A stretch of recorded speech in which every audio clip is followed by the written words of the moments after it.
All right, everybody, welcome to another interview here. I've got a great guest today, Natalia. Natalia, thank you for joining me. Thank you for having me. I'm excited to dive in with you, Donnie. Awesome. Awesome. So, for those of you that are watching and joining in right now, we're going to talk about how you can really show up more courageously in your sales calls and more confident, how you can get your team to do the same. But before we get into all that good stuff, Natalia, why don't you tell us a little bit about yourself? Where you living right now, what's going on in the world of Natalia? Awesome. Good diving in point there. So I do business coaching, specifically in leadership development. I love working with teams and I love helping business leaders develop their own leadership skills and also help them develop the potential in other people. That is where my passion lies. As far as my own life right now, I actually just got back I'm really excited about this call specifically because I just got back from an event that was unlike any personal development event. I'm sure a lot of your listeners and yourself, you're kind of deep into the personal development world and trying to show up as our best selves all the time, right? Yep. And I went to this event. Are you familiar with Eckhart Tolle? I'm not, no. Okay, so he wrote this book called The Power of Now, and I haven't even read the book, but I guess this whole training that I went to was all about sort of integrating our, I guess you could say, our authentic selves with our how our we show up as in our identity, like in life.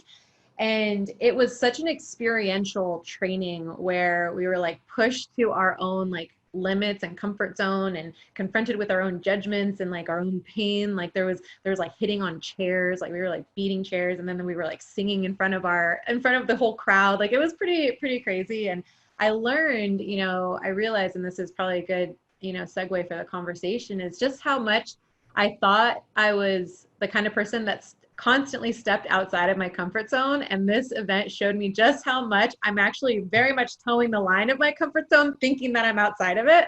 Right. So I came into this week just feeling really pumped up and thinking, all right, where do I need to lean further out of my comfort zone and kind of embrace more challenges so I can, develop myself further. Yeah, and I think that's obviously a big thing where when you're in your own world, you think you might be breaking boundaries, but the reality is most of the time you're really not when somebody else is coming from the outside. And I think that's why having coaches and mentors in your life is so important. One of my coaches is on here, my buddy Jason.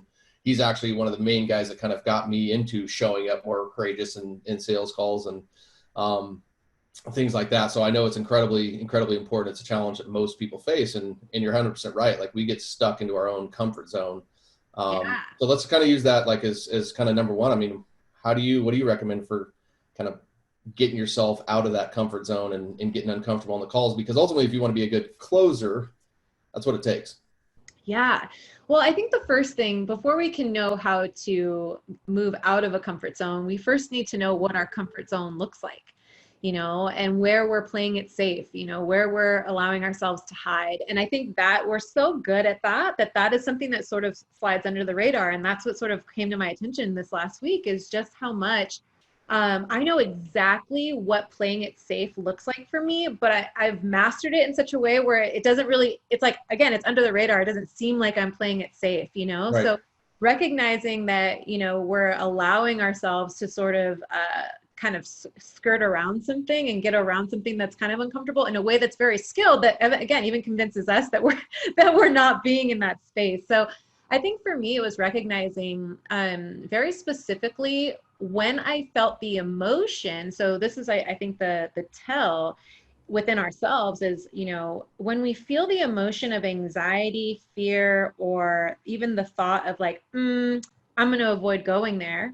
Like as Mm-hmm. soon as you have that thought, just taking, I would say, inventory of it, right? Before you even get yourself to take action, to counter the thought, just start taking inventory of like, oh, I'm noticing myself pulling away in this experience. Or for me, I'll give the example of like, at the event, my tendency, I'm actually quite introverted. I don't know if I've shared this with you before, but Mm-hmm. I tend to show up in a way that convinces people that I'm extroverted, knowing on the inside that I'm actually very introverted. And I'm very selective about when I choose not to engage or actively disengage. And so I realized at this event, when I was sitting there, I was like, oh, wow, I'm realizing that I'm choosing to like hold back here, right? And then I got curious, like, well, what is it exactly that I'm waiting for that will cue me in to show up in a greater capacity? Like, when will I feel safer to start showing up in a way that's more maybe extroverted, Mm-hmm. right? And so I would say, again, the first part is to notice the emotion or the experience, the thought that you're having, take inventory of that. And then the second part is then to get curious about, okay, well, what are the agreements that I have with myself in this experience? Like, that cue me into how I'm behaving in the moment, and also when it's okay to behave differently. Yeah. No, I think it's critically important. I mean, with anything, the awareness has got to be the first step, so that what do I need to improve on? Where do I take my next step? And I think that's awesome. That's great feedback. So once I'm aware, now what? Yeah. So then you gotta bite the bullet and lean in, right? Like, Right. I think that's again, that's always the harder part. So the crazy thing that we had to do at this event was there was about 30 people in the group, and we had to Mm-hmm. sing a song that we had just learned within 5 minutes. I would say 5 to 10 minutes. We heard the song, we practiced the song, and then we were kind of told that we were going to be singing the song as a group, because we were all broken up into our own little groups. What was the And song? oh gosh, I think it's Can called you sing a little? Can you sing a little? Oh yeah, can I sing a little bit of it now? Ironically enough, I think because of how afraid I was in the moment, I've forgotten the whole tune. And like, I think the name of the song was like "The Unreachable Star," or the Unimaginable Quest. I think that was the name of it. But anyways, this old song from like the 70s or the 80s or something like that. Really powerful. I mean, the lyrics were really profound and evocative, right? Inspiring. You could say so much different than what we hear now in like Right. contemporary music and stuff. But in either case, like, we listened to it for the first time. Then our instructor was like, okay, now we're going to sing it together as a group, and gave us all the lyrics. And so as a group, the 30 of us sang it 2 times through. And then he got us into our own little small groups where we practiced again. And so we all thought like, okay, great. We're just going to go up in our small little group and sing this song in front of everybody. No big deal, right? Like, I can sing this a cappella with 5 people, no problem. And then once we get up there, he's like, oh, no, individually within your groups, you're going to sing the song. I was like, oh, no way. Like, and in my mind, I'm already thinking, how am I going to do this? Like, I mean, I was in choir in high school. So it's like singing, I feel comfortable singing, but I don't sing anymore, especially not in front of anybody like anymore, besides my car, I'm in my car. Yeah. So I realized, like, all of the things, and again, going back to the awareness side of it, it was like all of the ways in which my mind was trying to get me to avoid this experience, or somehow like numb me to the experience. Okay, well, if I prepare myself in a way, or like, I'm just going to show it and I'm going to sing it like this, I'm not going to get it, like, again, not going to get out of my comfort zone. By the end of it, like, so I'm, of course, in the group, I was the last one to go. So like, I had like to compete with everybody else's performance, it felt like. And I started out doing what I normally do. And this is so relevant to our calls, right? When we're taking sales calls and the way that we show up, right? Like, I showed up like practice, well performed, all of my choir stuff coming up, like making sure I was, just singing it the right way. And I Right. realized that like, I wasn't really engaging, because the goal, to make things even harder, was that people had to sit down and they couldn't stand up while you were singing the song until they felt you performing at a 10. Right? And you couldn't, and if everybody didn't stand up by the time you finished singing, you actually had to sing it again. So I went up and I was like, okay, well, if I sing it perfectly, and if I, present it well, and I, my voice is warmed up and ready to go, like, I'll get the 10, right? And I noticed within the first few, lines of the song, I was like, nobody, like, it sounded good, but nobody was standing, right? And I'm like, oh my God, they don't feel me in this. Like, they don't feel me. So I had to really get raw and like get in people's faces and kind of get my body all animated and stuff. And finally, when I sort of quote unquote let loose, everybody was up and cheering and like, super pumped up. And I think that was just such a great metaphor for when we allow ourselves to show up in our work and stop thinking about the script, or stop thinking about getting it right, or presenting ourselves perfectly, right? And just be more authentic and real, right? That's when we capture people. So to your question, how do we, once we get past the awareness stage, like, how do we lean in? It's like, we have to take off the armor and stop worrying about how it looks, and just be raw, just be real. Yeah. It's just being, really, right? Yeah. We're so conditioned, especially nowadays in society, that you have to be something. And if you're not what, society wants, then, oh, I don't know if I want to put myself out there. And that's such a great thing of, authenticity, of just being you. But you can't really be authentic, because if you're being authentic and you're being authentic, you're not being. You're not just being. Yeah. And that's where the wins are. And And it, you know, you kind of bring this up. So you brought it up so many times of the mindset, and mindset in the sales calls is everything going in. Yeah. You know, you can forget about the script until you've got that right mindset of being you, connecting with that person, and then overcoming those fears that you have as the salesperson, I think is incredibly important for the Yeah. success. Well, so one of the things that that came up to me just now, by the way, if I'm looking down, it's just taking some notes that like that come to me as we're talking. But like the first thing is like, you know, one of the things that I realized early on in my sales experience in taking calls specifically was like, I realized how much better I felt when, so I love scripts. A lot of people are like, even at first too, I was like resistant to scripts because I felt like that meant I had to like be a robot and like just Right. conform to the script until I realized, and this was just an agreement that I made with myself, is like, okay, the script is just there to serve as a foundational kind of support, but that really I layer myself and who I am onto the script. So it's once I get the general gist of the script, then from there I take the script and I make it mine, and Right. I make it me, right? So that Mm-hmm. my being, right? That I layer that onto that. And once I kind of got that gist, I realized, okay, well, I started taking calls, and I noticed right away that when I was going through the motions of my own calls, and I realized, okay, well, what is the whole purpose of these calls that I'm doing? The point is to serve. One, you want to make sure that you're serving the person that you're on the call with and all, helping them understand the value of what you have to offer. But in that is taking a risk, because you don't know, right? Like, even though you may fully understand the value yourself and also understand the value that you're bringing them or want to bring them, there's still a risk in the unknown there of like, is this person interested even in knowing more about the value, right? Are they willing to consider what I have to say? And that risk right there, going back to this concept of showing up in front of 30 people and singing a cappella with a song you just hardly learned, right? It's when you are willing, or I would say actively engaged in the risk taking, right? Mm-hmm. When you're literally putting yourself on the line, right? That's when you're creating room for magic, because something about that, like that charges you up, also charges them up. Like they're like, oh, like I'm feeling this person like with me right now. Right. So I think, you know, asking ourselves, are we reminding ourselves that there's a risk here? And am I willing to engage in that risk? And then also calling yourself out if you notice that like you've gotten good enough to where you're sort of just going through the motions and you're really not landing in like the impact that you want to have with that individual. Right. Well, I think when you're saying risk, I think that's, you know, going back into is like, you're not asking those questions that nobody else is asking. Right. So Right. we can all go through that script and ask those kind of nice roundabout questions, Yeah. but the ones that are going to make that impact is where a lot of us, at least I know for myself, when I was early on in the sales, it's like I'd get off the calls and I'd always feel good. Like everybody enjoyed talking to me, but like the conversion was hard. Well, I wasn't asking the hard calls, or not the hard calls, but hard questions, right? Yeah. And that goes back into the mindset of, you know, what is the risk? Well, the risk is sometimes asking that question that nobody else is willing to ask, but that's what's going to help that person, you know, move forward and have that realization. And one of the things I realized that helped me is like when I detached from what's going to happen as a result of the call, in coming from a place of service as a coach for that prospective person, right? Because then it removes all the pressure on who I have to be, so to speak, into, hey, I'm here to run this so I can help you in your journey.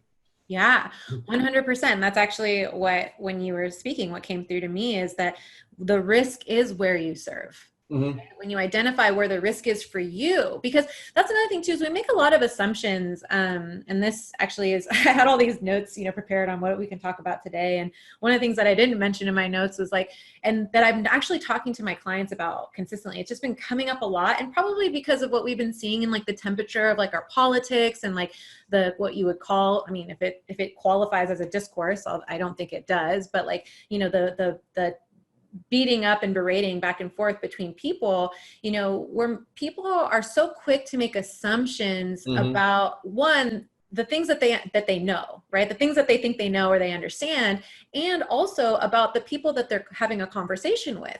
Right. And I'm realizing, you know, and again, I'm not just noticing this on social media and the things that I'm seeing online, but I'm also noticing in the people that I'm working with, that they're so ready to discount a situation or a circumstance. Oh, well, all people or in all situations, this is the truth.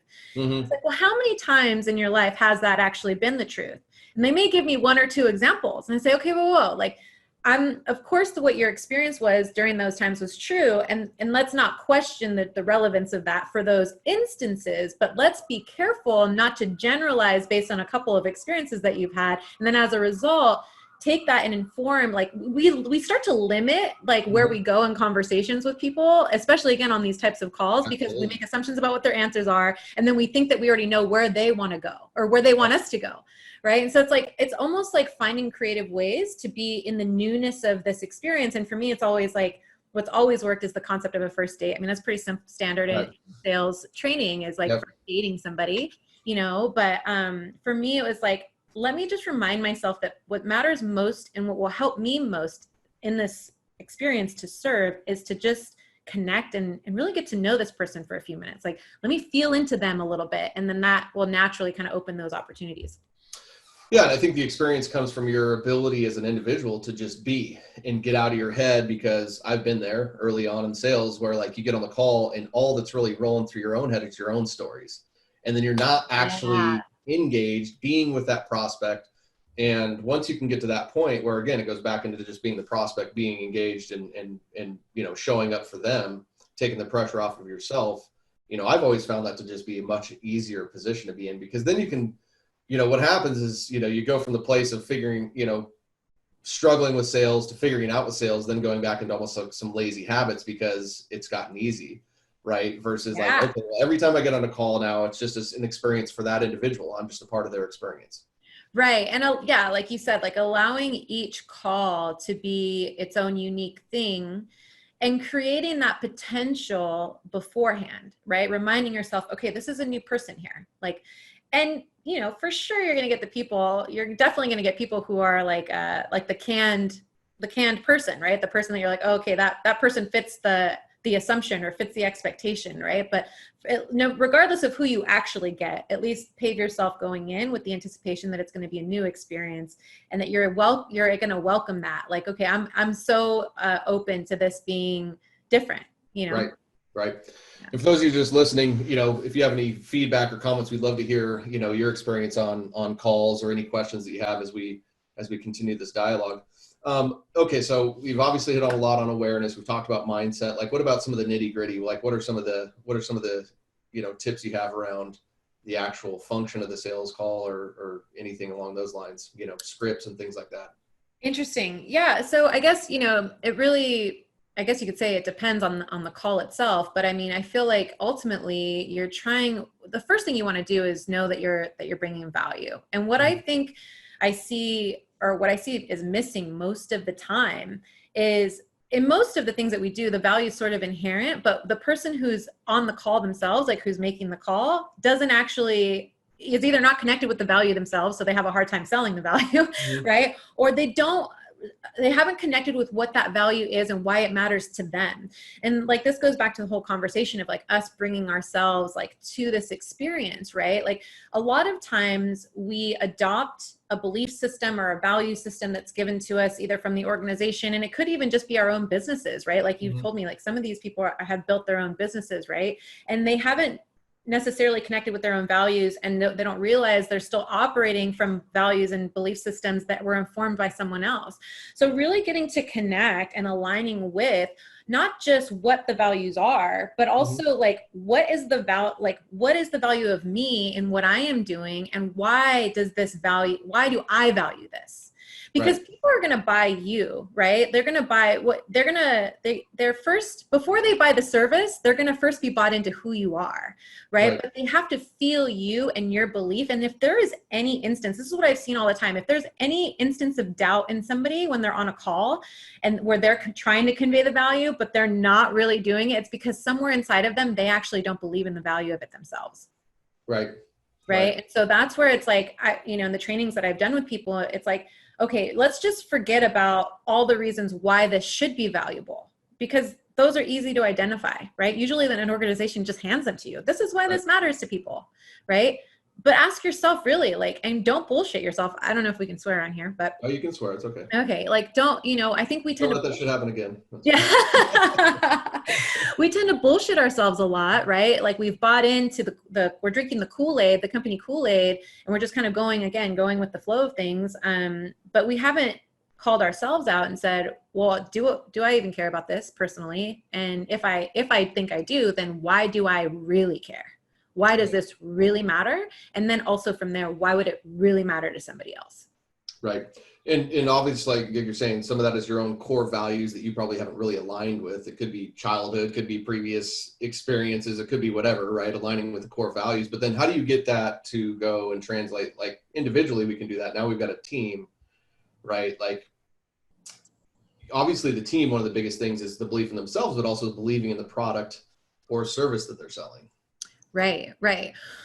So that goes back to your building of the team, you know, Right. and making sure that you're building a team of individuals who are ultimately aligned with what you're doing, and not just hiring people who are looking for a job, right? Or looking for to get money, to make money. Because some people, and this is the thing, is there are really skilled, I would say, personalities who could sell, what is it? Ice to Eskimo? Is that, Yeah, can we, I don't yeah. even know if we can say that anymore. Yeah. But anyway, like, you know what I'm saying? Like, Yeah. they could sell anything to anybody. They could sell Right. air to a human being, right? Like, there are those, that's probably a PC way of saying that. So there's like, you know, there's people that literally could do that, and they're just really talented and skilled in the art of selling, right? And those are good people to have. I mean, it's not to say you shouldn't bring those people onto your team just because their skill set is good.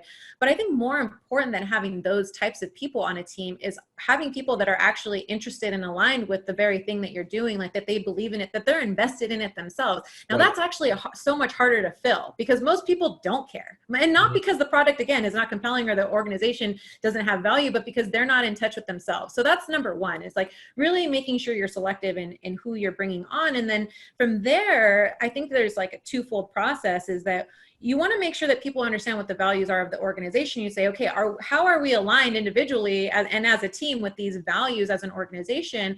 But then also, and especially within our millennial generation, giving them the opportunity to identify for themselves what their own values are. I mean, and like, Donnie, I mean, let's be real. When was the last time somebody was like, hey, do you know your values?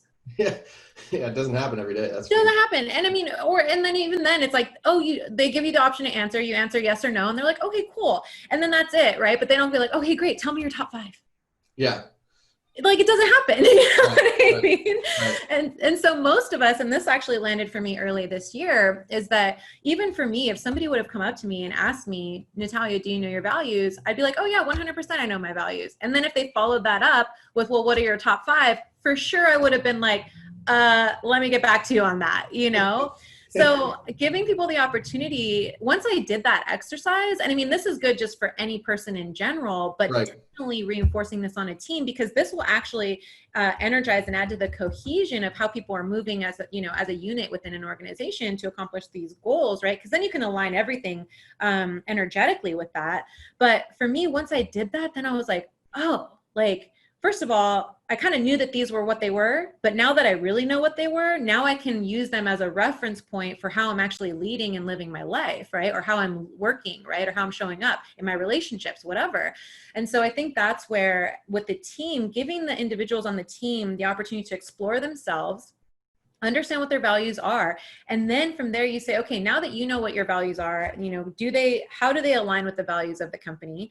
Hopefully they do, right? And you've done a good job building your team. They're in relative alignment, right? Then from there, giving them the opportunity, empowering them to say, okay, now moving forward, how can you take your values and start, again, inviting them in, or layering them into your experiences with others as you're making these calls, Right. And so much, those of you listen, I mean, obviously you see how much we haven't even really talked about being on the call. Everything is about who you are before you get on the call. That's where 90% of sales are made, really, is in the mind and in the preparation, alignment of core values, your team aligning with your offer and your service. I think that that's really what I've noticed for myself, is I've been through, 15 different scripts and all of that. And really when the magic started happening for me is when I showed up. Yes. I ask those hard questions. Yeah. Do you have any kind of thoughts or feedback on some tactical ways to, ask that critical question on the call that somebody may be typically shying away from? Is there a way or something that you found to kind of rip that Band-Aid that you'd be willing to share? Yeah, that's interesting. So I'm kind of learning, everybody has obviously different styles of communication, and like, and this could be me even recognizing my own line, right? My own safety, my comfort zone, so to speak. But I will typically like lead with, all right, Jen, I'm going to ask you a question right now, and it might make you feel a little uncomfortable. You game, right? Mhm. And then you give them the option to opt in, Right. right? And you're kind of priming them obviously in that instance as well, because they already know that it's going to be uncomfortable. But as soon as they opt in, they've also like acknowledged that they're willing. There's a willingness there, right? Right. And I mean, this is all pretty much like sales 101, is you want to get them to say as many yeses, right? Like Right. as possible before you actually give them the offer. But I think, so there's that, tactic, so to speak. Hmm. But for me, I think I found the greatest amount of success in recognizing where there's a pause. Well, first, let's discover where the pain is. I think that Right. we don't dive in enough into really touching their pain. And there's the tactical approach of that, of like, let me dive straight into your pain and identifying what that is. But then from there, it's like, how can I actually get them to get more in touch with their own pain? Tell me a Right. little bit more about that, Jen. Like, Hmm. tell me about how this has actually gotten in the way from what you're trying to accomplish with your team and in the goals that you have set forth for yourself. Right. Like, what does that feel like? And then from there, like, then you start obviously talking about the solutions. But I think we avoid, and because most people are really good at like glazing over pain points, Right. right? It's very similar to values. You ask them what their values are, they'll kind of give you a generic list, or they'll give you, yeah, I know what they are, whatever. Same thing with pain, is that people will give you the list of the things, but they're giving them to you from a rational perspective They're and not not feeling the from pain. yeah, Right. Right. exactly. Yeah, no, I agree. I think that's the key because, again, speaking from my own experience and then seeing what others do is like, okay, well, I'm going to ask this question to get the pain, and then I would leave it alone. Yeah. Instead of like, okay, well, once I've got the pain, then I need to elicit the pain and scratch the scab and continue to go down, figure out what the impacts are. Hey, if we don't get this done, what happens? Why can't you do it yourself? Type of things. Which kind of gets them to not just logically know the pain, but actually feel the pain because, especially in my world, your world, and the folks that are listening to this, like it's high ticket. People need to feel some emotion typically to move forward. Right. Right. Right. And if we can elicit that pain, and then build their vision for them, I think those are kind of the key components. But yeah, I think the pain is a must, especially in my world and what I've experienced. Like if you don't have the pain, then you don't have a chance. Well, yeah. And then if they're not willing to feel the pain, right? So if you have to be willing to take them there, number Mhm. one, and then they have to be willing to, as you continue to, again, go those layers deep into it, like they have to be willing to go there themselves, right? And connect Right. with it themselves. But once you've got them there, and this is, I think, where most people lose opportunity, is that maybe if they are good, and most people don't get that good to get them to that point, if they get them to that point, then what happens is that there's a natural pullback. Right. So because people are uncomfortable talking about uncomfortable things, right? And Yep. the caller, like the recruiter is going to feel that, because they're like, okay, shit, now what do I do? Right. I got them here, like, Yep. and then, so what we tend to do is we tend to go up again. We're very quick to be like, okay, I got them in the pain. Now we're going to take them up. Right. But before, like, if you really want to land that sale, right, then from there, what you need to do is feel that people want to feel felt. So that's where we miss the opportunities. And this is like something, again, I would say there's like the pre-call prep, right? And then the post-call inventory, right? It's in kind of like reflection and understanding, Right. like what we need to start identifying. And this goes even back to the self-awareness of, where did I miss opportunities here? And even for myself as a coach, like I'm always, I look for pauses, right? I'm listening for pauses. What question did I ask? And when did somebody just like pause? And in that pause, did I get uncomfortable and say, oh, let's change the subject?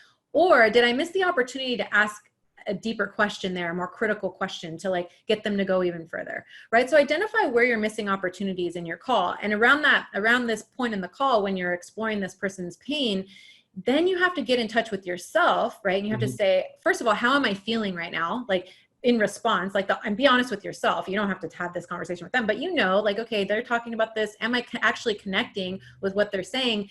does what they're saying matter to me? I hope that you care about the people you're on the phone with. And that's another thing, right? You not only you have to know your values and why the thing matters to you, right? But also caring about the other person that's on the phone and feeling them in that experience. And then once they feel you feeling them, and this is going to sound maybe kind of woo to some people, but it's actually a very biological thing. When we feel others feeling us, which comes through compassion, empathy, sympathy, etc., then all of a sudden they feel connected to you, and then both people will lean in. So, and you can actually watch this, like if you're watching people having a conversation that are complete strangers, and they get to a point where there's some sort of mutual like problem or pain that's expressed, one person expresses that, the other person quote unquote holds space for them and feels into that, literally their body language goes like this. They both lean in, right? Right. So that's what you're trying to evoke, that same sort of energy on the call. And then that's where the magic happens. That's where like, once you get them to the yes, because then they feel like they're your friend, that like you're going to lead them in the right direction. And then they want to say yes to you. Right. Well, I think that also comes from, going back into the pre-call, the mindset of coming from a place of service, not having a scarcity mindset of got to make the sale, into more of finding my ideal client, because my ideal client is going to be comfortable, not necessarily comfortable, but is going to be willing to explore the depths of their pain. Because if I'm going to coach them, then I want them to be able to continually do this. I don't want to get on the phone with somebody who's not coachable now and then go to try to coach them after the fact. It certainly doesn't work. And it's the same thing, if you're recruiting somebody, if they're going to show up on this way on the call now, are they going to show up, for your prospective client, for example? Right. And I think that's so important. Well, yeah, absolutely. And I mean, a lot of people are big fans of Daniel. I think it's Daniel Pink. Have you heard of him? No, I haven't heard of him. Oh my gosh. What's the book? I have the book. To Sell is Human. I think that's the name of the book. But anyway, he writes great books on leadership and sales. And his whole point in this particular book, To Sell is Human, is all about how the ways in which we have shifted in the sales, you could say sales strategy now, is that really like sales is coaching, right? Sales is customer service, is really like, we're just there to serve a potential customer, right? Like, and before they become a customer, obviously, it's what makes them a potential customer. But I mean, at the end of the day, like the way that we can connect with them and then also help them understand their own problem, right? And then also, like you were saying earlier, it's like, that they should have, we don't want to convince somebody that doesn't have a problem that they have a problem, right? You want to find the right person, qualify. You want to make sure that they're qualified for you anyway. And otherwise you're just wasting your own time and theirs, but yeah, definitely just realizing that as a coach, you're there as a salesperson, you're a coach, and as a coach, you're there to help them identify those problems. And then from there, guide them towards the potential. And that's leadership. That is what leadership really is. Leadership is developing the potential in people and opportunities. Right? I love it. So that's where the conversation, even just from that perspective, you're so much more empowered, because now you're like, I used to tell my teams when I used to train them up, it's like, when you go to the doctor, right, and you have an ailment, right, the doctor doesn't say, well, not really sure about what to do with this. Let me go talk to the nurse and see what she thinks, No, the doctor's like, let me pull out my prescription pad. They write it down. They say, this is what you need. Right. Because they know that that's what's going to help you. So that kind of confidence in that service, in that perspective, is really valuable. And I love you just brought that up, because I think the doctor frame is an easy one for people that are, struggling with sales or wondering where to start with, how to show up on a call. Showing up like a doctor, when you go into the doctor's office, what's his job? His job is to diagnose. He's asking you some hard questions, but it's so he can diagnose you. And so if you look at it from a sales standpoint, if you kind of position yourself in your head that, hey, I'm the doctor here, and I'm going to be asking some questions to figure out what your problem is, why you're sick, so I can give you your prescription. Yeah. It's a lot easier to do, because again, we're taking that pressure off of us having to be something that we don't need to be. And most of the time with sales, it's getting the other person realizing that they need to make the change, right? That's them having the epiphany.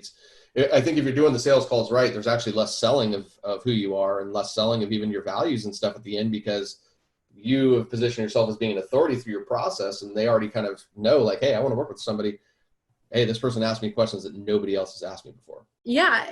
And to be honest, it's like, I don't know if I've ever sold anything in my life. Exactly. Like, That's just not like, Right. I'm here, you know, and that's the other thing too. And I think you bring up a good point. It's like the values, like knowing the values and having the self-awareness and being connected to all that stuff, like all the pre-game stuff, like Right. that is for you. Like Right. that is not for them. Like I Right. would never tell anybody, well, like just gonna call and tell them what your values are. And then like, they're going to buy into whatever you know, like, no.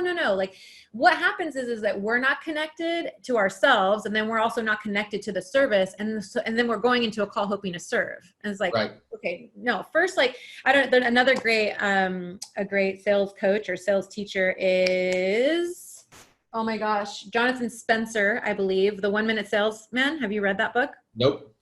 Another great one.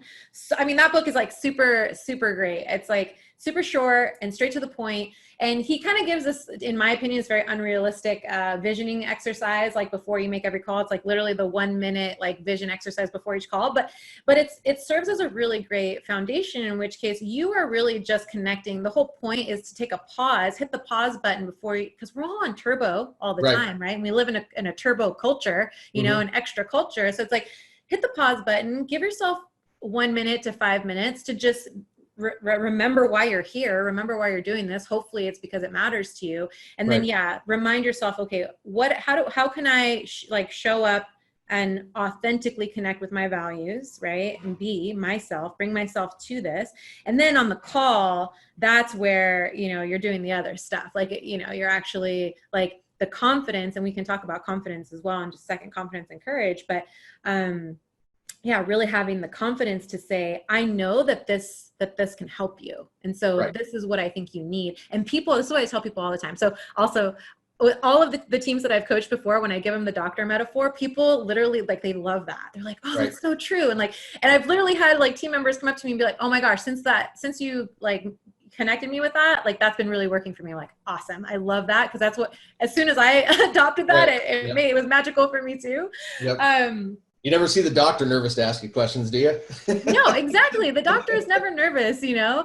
And then just realizing like, once you're there, you're just having an exploratory conversation. You don't have to sell. Like you're just making, you're just saying, hey, this is what you need. I think this is really going to help you. And they're just like, cool. Like, where do I sign? You know, like and at that point, it's very rarely does it come down to the money. Sometimes the money will be an objection, but at that point it's usually, if you got him there, usually it's not. Yep. Usually it's I agree. Sign me up. Yeah. What about that confidence piece you were talking about there? Yeah. So this is an interesting thing.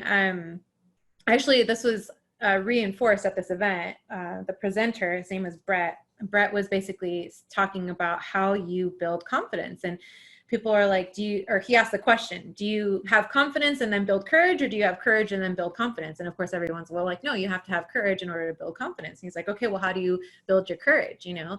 And people are kind of giving some examples. And he's like, at the end of it all, like, and the only way to build courage is to take risks. And the way that you actually, literally scientifically, the way that you build courage, and then as a result, establish confidence within yourself, is to take risks and then succeed. But that almost inherently implies that in order to take risks to succeed, you have to be willing to take a lot of risks that fail, right? Like you have to just keep failing. And then eventually you'll get to the one, it's just very like the numbers game with sales, right? Out of, you know, every 10, you'll at least get 2, right? So like, it's the same thing with like, you know, succeeding. It's like for every 10 risks you take, you'll probably fail 8 times and you'll succeed twice. But that's where the confidence is built, is in the continuing to take the risk and then succeeding. It's not in the success. Yep. Right. The action of it. Right. Yes. And so I was just on a call with a client yesterday, and she was like, well, I'll feel more confident once I feel more prepared, and then I'll be able to do the thing. I said, no. You got to do the thing. First, do the thing and let it be messy. Like if there's anything that I can say for anybody, it's like, it goes back to the singing metaphor, right? Here I was, I'm going to sing it all perfect and just do my little choir girl thing. Right. And like, I got 0 votes, right? It wasn't until people were willing to see me do it messy that people bought in. So that's another thing, is ask yourself, like for those listening, like ask yourself, am I willing to do this messy right now? Am I being raw? Am I being like, just like in the mix of it all? Or am I trying to get it right? And as a result, because that's where we hold ourselves back. When we try to get it right, we are for sure reeling ourselves in. No, I agree so much. And I think that's, whether you're looking at sales calls, creating content, I think this whole thing of I've got to be perfect before I start is the number one thing that's holding people back in life. Yeah. I mean, I see it so much with my clients. It's what I help them break through is like, oh, I did this video, but this part of the video is wrong. It's like, no, the video is right because you did it. Just post it. And then the next video, you can do what you fix. Yeah. Because then we actually are building the habit. We're getting better. We're building that confidence, right? And I Yeah. always tell my clients, like, hey, the win is not in how many views I got or how many say it's the win is showing up and being. And if you continue to do that through time, it's, when you're really truly working the process, it's inevitable at some point you figure it out and crack the code. Yeah. But when you're playing safe and you're trying to be somebody or not, and you're waiting for that perfect moment, you're just going to be sitting in the same exact spot next year. Yeah, exactly. And that's literally true. Like that is just like, there's nothing more true than what you just said. You will be in the same, and that's, most people are unwilling to admit that, like they're unwilling to admit, like, I really haven't moved much since last year. And that is the best. I mean, you can tell your success by your results.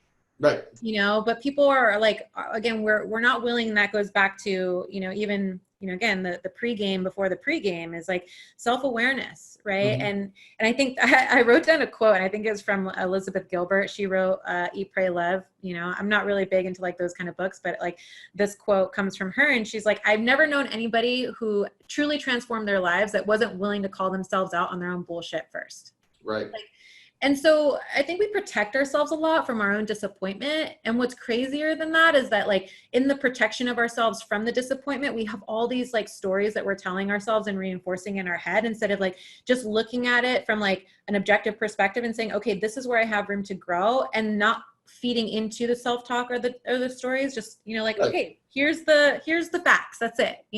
Exactly. They kind of like, yeah, exactly. Unemotional. But yeah, I think we're kind of afraid of doing that. And then going back to your other point about like the way that you show up, like, I just realized, like, when I'm in person and I'm just being real and I'm just doing the thing, like, I am so much more present than I'm not really concerned about all the other stuff. So right. I realized when I started trying to like pre-package the things, like, I was terrible at it. Like, if you watch my videos that are like pre-recorded, they're really shitty in comparison to like my live authentic stuff. That's actually why I prefer doing interviews, because I'm like, I'm just with you, I'm just vibing and jiving, Yeah, but exactly. like, yeah. I've struggled with the same thing of sometimes you get on camera and you feel like you have to be something that you're not.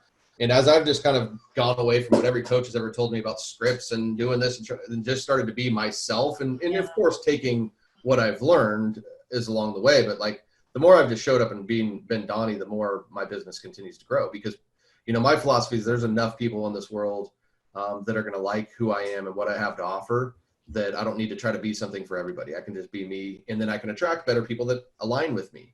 Right. And I think that's the key when you're talking. I mean, that's going even a step ahead of more marketing, right? But even when I show up on the sales calls, is coming from a place of confidence of like, I don't need you. I don't need you as a friend. I don't even need you as a client. I'm here to serve you. And if we can, co-create together, then fantastic. If not, then I know how I'm going to show up as my best self, and I'm going to get the confidence from the way I show up, not in the result, right? It's the same thing with doing the video. My confidence is not built on how many likes or shares or views I get on my video. It's that I did another video today, that I can get better at this. And because one can change it. Right. Well, and I think you're bringing up a really good point. And this actually goes back to reinforce, the process, right? And also like the practice. So process and practice. So right. The scripts like reinforce the process, right? Mm-hmm. The practice reinforces, like, just gets you comfortable with actually doing the uncomfortable thing, right? And the reason why we need both is because they kind of set up the pillars, like they right. kind of create the boundary, right? And then from there, once you've got the boundary, everything in the middle of the boundary of the line is the play zone, right? Mm-hmm. But I think a lot of people, like, they aren't in this, I would say, going back into some more tactical stuff, like how you're developing your teams and building confidence within your teams. I actually saw the greatest results with the teams that I've trained in literally doing workshops with them where they practice with each other. And because right. that creates, again, you're creating a zone of safety there, and that gives them the opportunity to kind of like to make those mistakes and kind of work out those kinks, because then what's happening is you're subliminating this experience, right? And so when it's in your conscious awareness, it's good, but it's like it's a thinking process, right? But if you make it a subconscious thing, right, where you're integrating it into like the cellular aspect of your being, basically, like, Right. then it becomes more innate, and then you can actually, that's where the authenticity comes in, because then there's no barrier between you trying to like think about the process and just connect.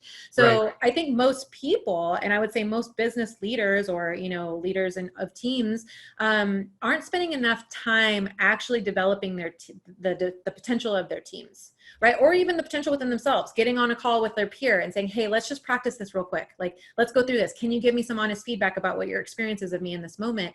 And most people roll their eyes. I used to be that person that would be like, oh God, like more practice, like, great, how's this going to help? And then I realized, oh, it does help. It helps a Yeah. lot. So I would say for anybody listening, ask yourself, when was the last time you did some real like live training, like with your team? And if you haven't done it lately, don't just do it, but plan it out and do it consistently, and break it down also into the various points of the call, right? Just practice the beginning of the call, practice the middle of the call, practice the closing, the presentation, right? And as you kind of break it up, it's less overwhelming. And I've literally just seen transformations in that. Right. Well, I think that you bring up such a good point with the training aspect, because I agree there's such a huge opportunity to do more there. And I think that the trainee, obviously, sometimes too, is where you're, talking about mindset. That's where they already have fear of failure creeping in the training. Oh, I don't know if I want to, I'm fine with messing up on this call with somebody I don't know, but I don't know if I want to walk through a script with my boss that's going to watch me and be able to pick me apart. Right. I think that's where we're like, maybe not. Or, I don't know if I want to listen to my call. I mean, I record my calls. Oh, yeah. It's important to record your calls, review them. So you can, all the things you've talked about, the little pauses, the tonality, the questions and all of that, and finding out where you can get better, but I think it's always this combination of, maximum preparation, but then playing before perfection. Right. Yes, I love that. That's a quote right there. Like, that's beautiful. No, because that's just it, is that, what I had to learn, and what's crazy, there was a point in my when I first started as a leader and in my business management and sales, training sales teams, I was like so serious about it, and I was making it way more complex than it needed to be. And I just realized, like, oh, we can actually learn more by making this really simple and actually letting it be play.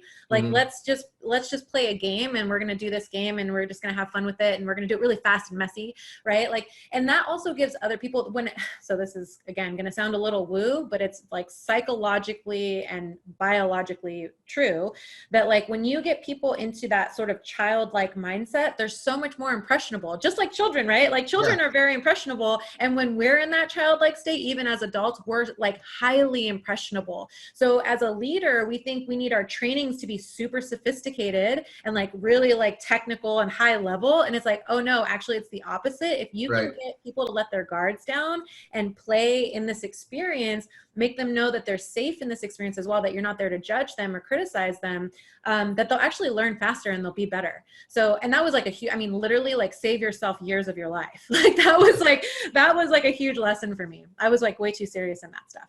Yeah.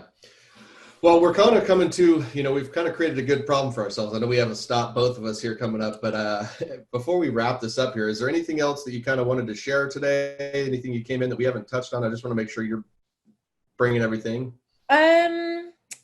Yeah, I think the last thing I would say is just managing your energy. I think a lot of times we overlook that, I know I did. Like, I was always running on empty, and then thinking that on empty I could perform. So, just be responsible for your energy and start asking yourself, how can I actually take my energy more seriously? Do I need more rest? Like, that's something that's everybody overlooks, even me. And I think athletes in a general sense are more keen to like be aware of that. But if you've never been an athlete, it's like not on your radar and you overlook it altogether. So just like realize, like, how am I feeling? Am I energetic enough to do to go out and bring the value I need to bring? And if not, like, take seriously the changes you need to make so you can show up better. Yeah. And I think going into that, I mean, I think it's a phenomenal point, because I think energy is one that most people don't look at as an intentional thing to build energy. Right. Most people just wake up, and whatever their day and whatever their mood is, they just take them there. Yeah. And, like for me, like I have a power routine for myself every morning to try to build my energy every single day, right? I do the same thing every day so I can build the energy. But yeah, rest is incredibly important. Right. And like the food that you're eating, like Yep. noticing how you're feeling after you eat, or like for me, it's like if I have that one, even if it's like a spoonful of ice cream before bed, I'm toast. I literally wake up with a hangover just from the sugar. Like, you Mhm. know, so it's like recognizing those little things and Yep. giving yourself the opportunity to make the necessary changes, like to prime yourself, just like you prime yourself for a sales call, you want to prime Yep. yourself for your life, right? Yeah. Yep. Well, thank you so much for being here and chatting with me, Natalia. I appreciate it. It's been awesome. You definitely brought the fire today. So thank you. I know we both have to go prepare now for our calls. Yes. Yeah, Gotta go definitely. practice what we preach. But thanks again for being here. I appreciate it. Donnie, it's been such a blast. I love the flow and the style, and I hope I hope we brought value. It's just a pleasure being here. So I appreciate you having me on. Awesome. Thank you. Everybody else, we'll see you next week. Wednesday, got another interview coming up. So thank you everyone for joining today. And there will be a recording coming out on the YouTube channel within the next couple of days. We'll see you all later. Thank you.